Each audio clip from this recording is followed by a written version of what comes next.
بسم اللہ الرحمن الرحیم۔ ملفوظات مولانا محمد الیاس صاحب رحمۃ اللہ علیہ۔ فرمایا، اللہ مجھے دین کی نعمت آپ کے گھرانے سے ملی ہے، میں آپ کے گھر کا غلام ہوں۔ غلام کے پاس اگر کوئی اچھی چیز آ جائے تو اسے چاہیے کہ تحفے میں اپنے آقا کے سامنے پیش کر دے۔ مجھے غلام کے پاس آپ ہی کے گھر سے حاصل کیا ہوا وراثت نبوت کا تحفہ ہے، اس کے سوا اور اس سے بہتر میرے پاس کوئی سوغات نہیں ہے جسے میں پیش کر سکوں۔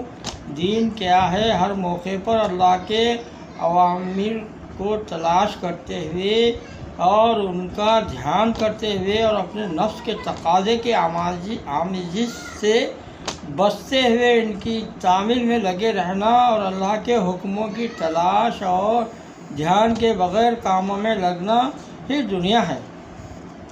اس طریقے سے چند روز میں وہ بات حاصل ہو سکتی ہے جو دوسرے طریقوں سے 25 سال میں بھی حاصل نہیں ہوتی۔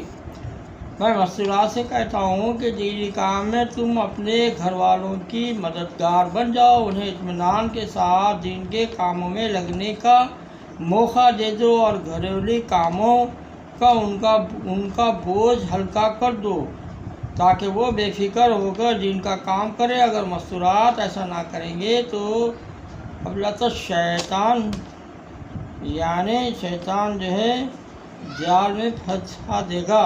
دین کی حقیقت ہے کہ جذبات کو اللہ کے اوامر کا پابند کرنا صرف دینی مسائل کے جاننے کا نام دین نہیں ہے۔ علماء یہود دین کی باتیں اور اپنی شریعت کے مسائل بہت جانتے تھے، لیکن اپنے جذبات کو انہوں نے امر الہی کا پابند نہیں کیا تھا، یعنی اللہ کے حکموں کا پابند نہیں کیا تھا، اس لیے مغضوب و مردود ہو گئے۔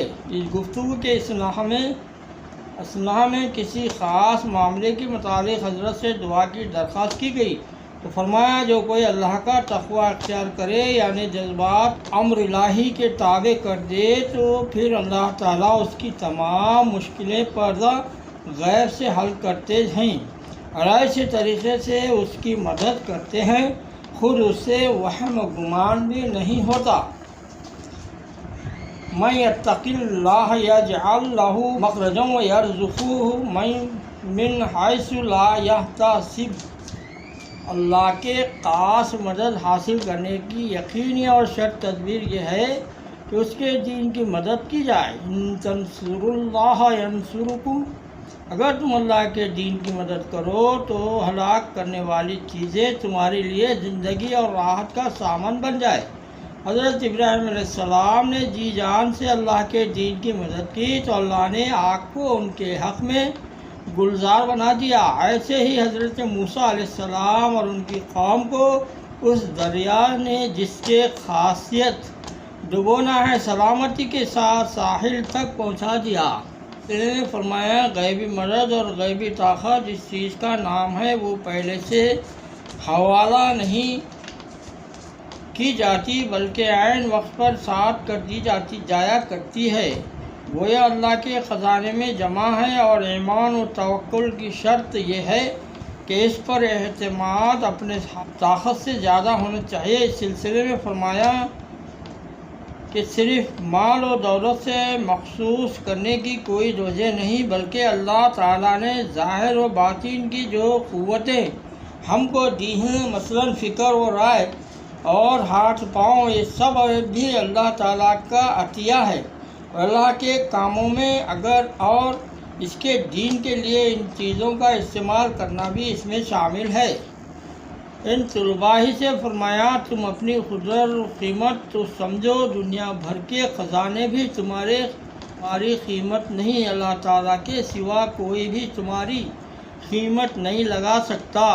تم انبیاء علیہ السلام کے نابین ہو جو ساری دنیا سے کہہ دیتے ہیں ان اجریہ الا علی اللہ، تمہارا کام یہ ہے کہ سب سے امیدوں کو منقطع کرتے ہوئے اور صرف اللہ کے اجر پر یقین و اعتماد رکھتے ہوئے تواضع اور تذلیل سے مومنین کی خدمت کرو، اسی سے ابدیت کی تکمیل و تحسین ہوگی۔ ایک مشہور دینی جماعت کے ممتاز کارکن اور رہنما عیادت اور زیارت کے لیے تشریف لائے حضرت نے ان سے گفتگو کرتے ہوئے فرمایا، ہمارے ہاں حساب کتاب نہیں رہتا، دینی کام کرنے والوں کو بھی حساب کتاب کی ضرورت اس لیے ہو گئی ہے کہ وہ اعتماد اور اطمینان باقی نہیں رہا، جس کے بعد کسی حساب کتاب کی ضرورت نہیں رہتی۔ اگر اپنے طرز عمل سے وہی اعتماد پھر پیدا کر لیا جائے تو حساب کتاب میں جو وقت صرف ہوتا ہے وہ خالص دینی کے رہے۔